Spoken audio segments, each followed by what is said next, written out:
अस्सलाम वालेकुम। आज हमारी क्लास फ्रैक्शन से मुतालिक है। आज हम अपनी क्लास में सीखेंगे कि फ्रैक्शन क्या होता है और उसकी कितनी काइंड्स होती हैं। अगर हमसे कहा जाए कि हमारे पास 4 कैंडीज़ हैं, ठीक है, और उसमें से हमने 2 कैंडीज़ शेयर कर ली हैं, तो कितनी हमारे पास बचेंगी। तो ये बहुत सिंपल है, 4 भी होल नंबर है एंड 2 भी होल नंबर है। अब हम 4 कैंडीज़ में से 2 कैंडीज़ को माइनस करेंगे तो हमारे पास कितनी कैंडीज़ बची, 2 कैंडीज़ बची। लेकिन अगर हमारे पास कोई ऐसा एग्जाम्पल हो कि एक चीज़ के बारे में बात करनी हो, लेट सपोज़ कोई ऐसा केक है या हमारे पास एक पिज़्ज़ा है, उसमें से अगर हमें किसी को शेयर देना है तो हम किस तरह लिखेंगे या उसको क्या कहेंगे।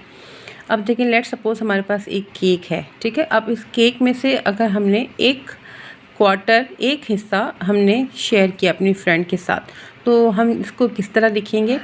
अच्छा, इसको लिखने का तरीका क्या होता है, जो हमारा शेडेड पार्ट होता है, जो हमने शेयर किया होता है या जिस पे हम बात करते हैं या जिस पे हम काम करते हैं, वो हम लिखते हैं ऊपर, और हम डिवाइड में लिख लेते हैं हमारे उस सारे जो भी हमारे पास गिवन पिक्चर है, गिवन नंबर है, गिवन जो भी हमारे पास गिवन डायग्राम होगी, उसमें जो जितने भी टोटल पार्ट्स हैं वो हमारे आ जाते हैं नीचे डिवीज़न में।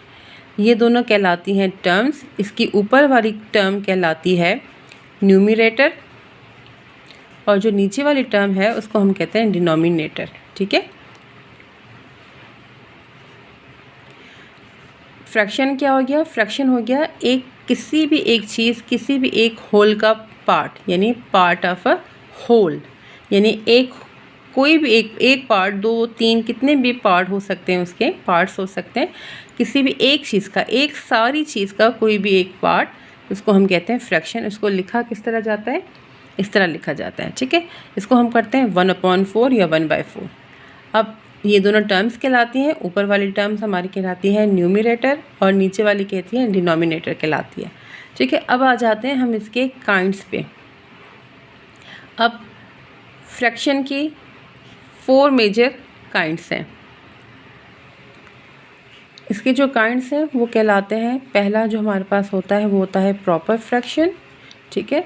सेकंड कहलाता है इम्प्रॉपर फ्रैक्शन। थर्ड होता है हमारे पास मिक्स्ड फ्रैक्शन एंड देन होता है हमारे पास यूनिट फ्रैक्शन, ठीक है। अब प्रॉपर फ्रैक्शन क्या होता है हम इसको देखते हैं।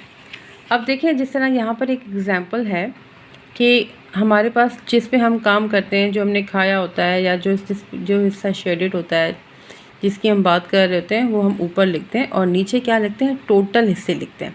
यानी कि जिस पे काम होगा ऑब्वियसली वो छोटा नंबर होगा और जो सारे होंगे, जिसके टोटल होंगे, वो नीचे होंगे। यानी कि जो नॉमिनेटर अगर छोटा है और डिनोमिनेटर अगर बड़ा है तो वो कहलाता है हमारा प्रॉपर फ्रैक्शन। कोई भी एग्जांपल ले लें, 2/3 हो गया, 1/2 हो गया या 3/5 हो गया, तो ये हमारा कहलाता है प्रॉपर फ्रैक्शन, ठीक है। यानी कि प्रॉपर फ्रैक्शन में क्या होगा, वो फ्रैक्शन जिसके जो नॉमिनेटर हैं वो छोटे होंगे किससे, डिनोमिनेटर से, वो हमारा कहलाएगा प्रॉपर फ्रैक्शन। उसके बाद आ जाता है हमारे पास इम्प्रॉपर। अच्छा, अब देखिए, हमारे पास जो मोस्टली फ्रैक्शन होते हैं वो इसी तरह होते हैं, 2/5, 3/5, 1/5। लेकिन समटाइम्स आपने ये भी देखा होगा कि कुछ फ्रैक्शन इस तरह भी होते हैं, इस तरह 5/4, 3/1। अब ये भी कहलाते फ्रैक्शन ही है, लेकिन ये प्रॉपर फ्रैक्शन नहीं है। क्यों? क्योंकि हमने देखा है कि जो हमारे पास शेडेड पार्ट होगा या जो हमने खाया होगा, वो हिस्सा हमारे पास ऊपर आता है, नॉमिनेटर होता है वो हमारा। लेकिन इसमें जो नॉमिनेटर है वो डिनोमिनेटर से बड़ा आ रहा है, तो ये हमारा क्या है, इम्प्रॉपर फ्रैक्शन होता है। इसको हम क्या कहते हैं, इम्प्रॉपर फ्रैक्शन, ठीक है। अच्छा, अब हमारे जो हमने थर्ड काइंड पढ़ी थी वो था मिक्स्ड फ्रैक्शन। अच्छा, अब ये जो है, अब आपके माइंड में ये भी आ रहा होगा कि ये तो गलत हो गया, इस तरह तो फ्रैक्शन हो नहीं सकता। एक्चुअली हमारे पास ये होता है मिक्स्ड फ्रैक्शन, जिसको हम पहले इम्प्रॉपर फ्रैक्शन के हमारे पास की कंडीशन में भी आ सकता है। किस तरह मिक्स फ्रैक्शन होता है, अब ये 5, लेट्स सपोज इसी सैम्पल को ले लेते हैं, ये लिखा हुआ है 5/4। अब इसका क्या मतलब है, 5/4, ठीक है। 4 1s 4 और हमारे पास क्या बच गया, 1। तो इसको हम आंसर को किस तरह लिखते हैं, 1 होल 1/4, इसी तरह लिखते हैं 1 होल 1/4। अब ये जो हमारे पास इम्प्रॉपर फ्रैक्शन था, ये एक्चुअली हमारे पास होता है मिक्स्ड फ्रैक्शन, जिसमें होल नंबर भी हो और साथ में हमारे पास इसका फ्रैक्शन भी है। अब आपको ये चीज़ समझ में आ गई होगी कि ये फ्रैक्शन किस तरह होता है। ये वाला फ्रैक्शन एक्चुअली ये इसकी जो बिल्कुल जो स्टेबल कंडीशन होती है वो ये होती है, ये यानी कि एक पूरा है और बाकी जो है वो एक का फोर्थ हिस्सा है। ठीक है, अब आगे हमारे पास जो फोर्थ काइंड थी इसकी, ये होता है यूनिट फ्रैक्शन।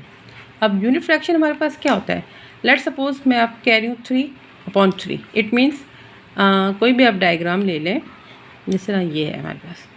अब ये क्या है, एक कोई भी एक चीज़ है, कोई भी चॉकलेट बार है, ठीक है, उसके 3 हिस्से हैं और तीनों शेडेड हैं, तो इसको आप किस तरह लिखेंगे, 3/3। ठीक है, इसी तरह कोई भी एग्जांपल हो, 5/5, 7/7, 9/9, तो ये हमारे पास जो हमारे पास नॉमिनेटर और डिनोमिनेटर जब सेम होते हैं तो वो हमारे पास क्या हो जाते हैं, यूनिट फ्रैक्शन। यूनिट फ्रैक्शन क्यों कहते हैं इन्हें हम, क्योंकि जब ये डिवाइड होंगे 3 क्या हो जाएगा 1, 5 कैंसिल हो जाएंगे, 1 7 7 9 9 ये सारे कैंसिल होके हमारे पास क्या आ जाएंगे, 1 आ जाएंगे, तो इसलिए इनको क्या कहते हैं, यूनिट फ्रैक्शन कहते हैं। होपफुली स्टूडेंट्स आपको आज का ये लेसन समझ में आया होगा। Thank you for watching.